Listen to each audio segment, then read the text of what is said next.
30,000 পাউন্ডের 14টি bunker buster বোমা, 30টির মতো টমাহক মিসাইল, আনুমানিক 75টি প্রিসিশন গাইডেড উইপন।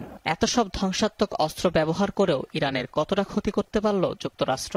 স্বয়ং মার্কিন গোয়েন্দা তথ্যই বলছে ইরানের পারমাণবিক স্থাপনার তেমন কোনো ক্ষতিই হয়নি। আমেরিকার হাতে থাকা সবচেয়ে শক্তিশালী যে ব্লাস্টার বোমা আছে, সেই বোমার দ্বারাও ধ্বংস করা যায়নি ইরানের পরমাণু ক্ষেত্র। অক্ষত আছে প্রত্যেকটি স্ট্রাকচার। খোদ পেন্টাগনের একটি প্রতিবেদনে বলা হচ্ছে এই কথাটি। এই প্রতিবেদনে আরও বলা হয়, আমেরিকার হাতে থাকা সবচেয়ে শক্তিশালী বিমান থেকে নিক্ষেপ করা এই ব্লাস্টার বোমায় মাটির নিচে 200 ফিট পর্যন্ত ধ্বংস হতে পারে। এই 200 ফিটের মধ্যে যদি কোনো স্থাপনা থাকে তাহলে মাটির তলে সেটা পুরোপুরি ধ্বংস হওয়ার কথা।